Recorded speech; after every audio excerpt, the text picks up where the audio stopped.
শবে কদরের নামাজ কত রাকাত, নিয়ত কিভাবে করব, কি কি স্পেশাল আমল আছে? শবে কদরের ভাগ্য পরিবর্তনের জন্য স্পেশাল কিছু আমল বলুন। লাইলাতুল কদর বা শবে কদর যেটাকে আমরা বলি, এই লাইলাতুল কদরে দাঁড়িয়ে বেশি বেশি নফল নামাজ পড়বো আমরা, দীর্ঘ রুকু, দীর্ঘ সিজদা, দীর্ঘ কেরাতে, ধীরস্থিরতার সাথে, সৌন্দর্যের সাথে। তো কোরআন তেলাওয়াত বেশি বেশি করা, দোয়া করা, জিকির আজকার করা, আল্লাহর কাছে আল্লাহ স্মরণ করা, এগুলোর মধ্য দিয়ে আমরা রাতকে কাটাবো।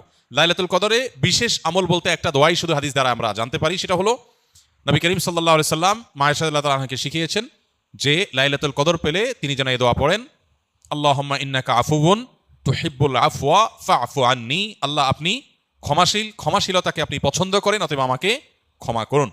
এই দোয়া আমরা বেশি বেশি পড়বো। এর বাইরে লাইলাতুল কদরের বা শবে কদরের আলাদা কোনো নামাজের ফরম্যাট নাই যে এত সংখ্যক রাকাত পড়তে হবে এবং প্রথম রাকাতে অমুক সূরার সাথে অমুক সূরা এতবার, দ্বিতীয় রাকাতে তমুক সূরা এতবার, এরকম কোনো বাধ্যবাধকতা নেই।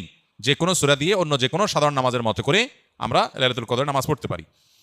আর এর জন্য আলাদা কোনো নিয়ত নেই যে নাওয়াইতু আন উসাল্লিয়া সালাত লাইলাতুল কদর বা লাইলাতুল কদর নামাজ পড়ছি, এরকম কোনো আলাদা নিয়ত দরকার নেই। আমি লাইলাতুল কদর পড়ছি, আমার মাথায় আছে, এটুকুই নিয়ত ইনশাআল্লাহ যথেষ্ট হবে এবং সুন্দরভাবে সালাত আদায় করা, নামাজ পড়াটাই হলো গুরুত্বপূর্ণ। শবে কদরের ভাগ্য পরিবর্তনের জন্য স্পেশাল কিছু আমল বলুন। লাইলাতুল কদরে গুরুত্বপূর্ণ বিষয়গুলো ধার্য হয়। আল্লাহ তাআলা সূরা দুখানের একেবারে শুরুতে বলেছেন, ফিহা ইউফরাকু কুল্লু আমরিন হাকিম।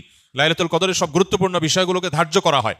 এই জন্য লাইলাতুল কদরে গুরুত্বপূর্ণ বিষয় যেন আমার নসিবে আল্লাহ লেখেন, আল্লাহ যেন তাকদিরে ভালো কিছু দেন, আমরা আল্লাহর কাছে দোয়া করব এবং সেই সাথে তাকদিরে যেন ভালো কিছু হয় সেজন্য নেক আমল করবো ইনশাআল্লাহ। যে যত বেশি নেক আমল করবে এবং যে যত বেশি গুনাহ থেকে বেঁচে থাকবে, আল্লাহ তাআলা তার জন্য তত বেশি কল্যাণের ফয়সালা, ভালোর ফয়সালা করবেন।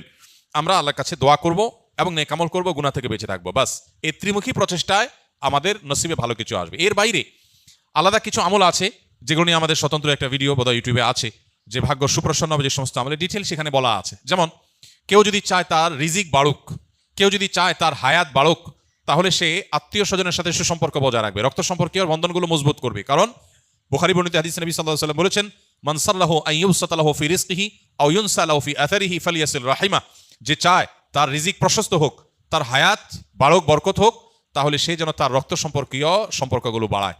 ঠিক তেমনিভাবে জীবনে বারাকা লাভের যে সমস্ত উপায়গুলো আছে, যে কোনো কাজ বিসমিল্লাহ দিয়ে শুরু করা, কুল্লু আমরিন যি বালিন লাম ইউবদা বিবিসমিল্লাহি ফাহুয়া আবতার আও আকতা আও কামা ওয়ারাদা ফিল হাদিস। কোনো গুরুত্বপূর্ণ কাজ আল্লাহর নাম নিয়ে শুরু করলে সেখানে বরকত হয়। অতএব আমার নসিবে ভালো কিছু হওয়ার জন্য এই আমার হাদিস বর্ণিত আমলগুলোকে আমরা ফলো করতে পারি। আর জেনারেলি কথা হলো নেক আমল বেশি করা, গুনাহ থেকে বেঁচে থাকা, আর নসিবে ভালো কিছু দেওয়ার জন্য আল্লাহর কাছে দোয়া করা। লা ইয়ারুদ্দুত তাকদীর ইল্লা দোয়া। কারণ তাকদীর এটা দোয়া দ্বারায় ক্ষেত্র বিশেষে পরিবর্তন হয়, হাদিস দ্বারা প্রমাণিত। এই জন্য গভীরভাবে আল্লাহর কাছে দোয়া মনোনিবেশ করতে হবে। রমজানের শেষ দশকের জন্য বিস্তারিত কিছু আমল বলুন। রমজানের শেষ দশকের বিশেষ আমল নবী করিম সাল্লাল্লাহু আলাইহি সাল্লামের জীবনী থেকে যেটা আমরা পাই, সেটা হলো যে আমাদের আয়েশা রাদিয়াল্লাহু তাআলা আনহা থেকে বর্ণিত, নবী করিম সাল্লাল্লাহু আলাইহি সাল্লাম রমজানের শেষ দশক যখন শুরু হতো, তখন তিনি কি করতেন? কানা নবী সাল্লাল্লাহু আলাইহি সাল্লাম ইদা দাখালাল আশর, রমজানের শেষ দশক যখন শুরু হতো, আহইয়া লাইলা, নাম্বার 1, তিনি রাত জেগে ইবাদত করতেন। অনেক মুহাদ্দিসগণ, অনেক হাদিস বিশারদগণ বলেছেন এর অর্থ হলো রাতে তিনি ঘুমোতেন না শেষ দশক। আবার অনেক মুহাদ্দিসগণ বলেছেন কুমিল লাইলা ইল্লা কালিলার উপর আমল করে সামান্য ঘুমাতেন, বেশিরভাগ রাতে ইবাদত করতেন। তাহলে 1 নম্বর আমল হলো শেষ দশকের প্রতিটা রাত জেগে ইবাদত করা। নাম্বার 2, ওয়াইকাযা আহলাহ, নফল আমলের জন্য অন্য কোনো সময় পরিবারকে ডেকে তুলতেন না, কিন্তু রমজানের শেষ দশক পরিবারকে ঘুম থেকে ডেকে তুলতেন ইবাদতের জন্য। তার মানে পরিবারকে ইবাদতের জন্য উদ্বুদ্ধ করতে হবে। 3 নম্বর, ওয়াশাদ্দামি ইজারা, তিনি ইবাদতের জন্য কোমর বেঁধে নিতেন। কোমর বেঁধে নেওয়ার একটা অর্থ করেছেন অনেক হাদিস বিশারদ, স্ত্রী সহবাস থেকে দূরে থাকতেন। আরবরা এরকম কোমর বেঁধে নেওয়া বলতে এরকম ইঙ্গিত করে থাকে। আবার অনেক মুহাদ্দিসগণ এর ব্যাখ্যা করেছেন যে কোমর বেঁধে নেওয়া মানে আমরা যেরকম বলি কোমর বেঁধে ইবাদত করা, কোমর বেঁধে নেমে যাওয়া কোনো কাজে, তার মানে সর্বোচ্চ মেহনত এবং পরিশ্রম সাধনা করতেন ইবাদতের জন্য। আর অন্য আরেকটি হাদিসে আসছে, কানা ইয়াজতাহিদু ফীহি মা লা ইয়াজতাহিদু ফী গায়রি, নবীজি শেষ দশকে ইবাদতের জন্য এত বেশি পরিশ্রম করতেন, বছরে অন্য কোনো সময় ইবাদতের জন্য এত পরিশ্রম করতেন না। অথচ আমরা শেষ দশকে বেশিরভাগ মানুষ হয় গ্রামের বাড়ি যাওয়া নিয়ে ব্যস্ত, গ্রামের বাড়ি যাওয়ার পরে বিভিন্ন বাড়িতে বাড়িতে ঘোরার, গ্রামে গ্রামে ঘোরার নিয়ে ব্যস্ত, আর শহরে যারা আছি তারা কেনাকাটা, শপিং ইত্যাদিতে ব্যস্ত। তো এটা হলো আমাদের শেষ দশকের অভ্যাস, যেটা হাদিসের একেবারে বিপরীত। শেষ দশক হওয়া উচিত প্রথম দশক, দ্বিতীয় দশকের চাইতে বেশি ইবাদতে বেশি মনোযোগী হওয়া উচিত আমাদের শেষ দশকে। আল্লাহ আমাদেরকে তৌফিক দান করুন। রমজানে নারীরা উচ্চ আওয়াজে কোরআন তেলাওয়াত করতে পারবেন কিনা? নারী হোক আর পুরুষ হোক, কোরআনে কারিমের তেলাওয়াতের মধ্যে নীরবে তেলাওয়াত করতে পারেন, আবার কিছুটা মৃদু কণ্ঠের মৃদু আওয়াজে তেলাওয়াতও করতে পারেন। বিশেষ করে বাসাবাড়িতে একটু মৃদু কণ্ঠের আওয়াজে তেলাওয়াত করাই ভালো। শয়তানকে বিতাড়িত করবার প্রয়োজনে বিশেষ করে একটু উচ্চস্বরে একটু সরবে কোরআন তেলাওয়াত করা গুরুত্বপূর্ণ। মেয়েদের কোরআন তেলাওয়াতের ক্ষেত্রে লক্ষ্য করতে হবে যে পরপুরুষের কানে যেন তেলাওয়াতের আওয়াজ না যায়, রাস্তায় বাসার বাইরে যেন না যায়, সেটা খেয়াল রাখতে হবে। বাসার ভিতরে যদি থাকে, পরপুরুষ বা গায়রে মাহরামের কানে যদি আওয়াজ যাওয়ার আশঙ্কা না থাকে, তাহলে কোনো অসুবিধা নেই, বাসায় বসে সেরকম তেলাওয়াত মা বোনরা করতে পারবেন।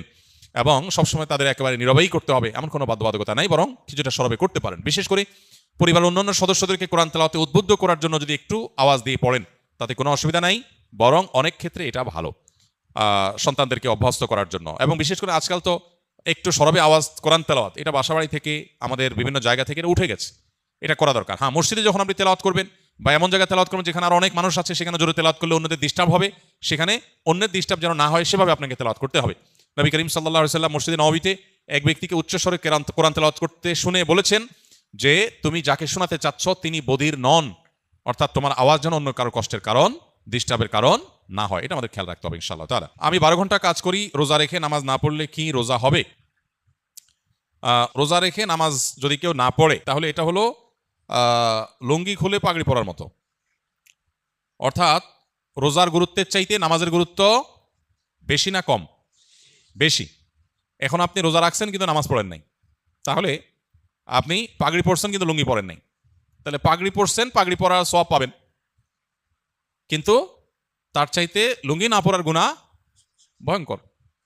তো এই জন্য রোজা রাখছেন, রোজার সওয়াব পাবেন, কিন্তু নামাজ পড়েন নাই, তার জন্য গুনাহ হবে তার চাইতে অনেক বেশি। এই জন্য রোজা রাখা উচিত, আবার নামাজও পড়া উচিত। রোজা রাখা যতটা উচিত, নামাজ তার চেয়ে বেশি পড়া, নামাজ পড়া আরও বেশি উচিত বা বেশি কর্তব্য। অতএব এই গুরুত্বটা আমাদের বুঝতে হবে এবং বোঝার চেষ্টা করতে হবে। আল্লাহ আমাদেরকে তৌফিক দান করুন।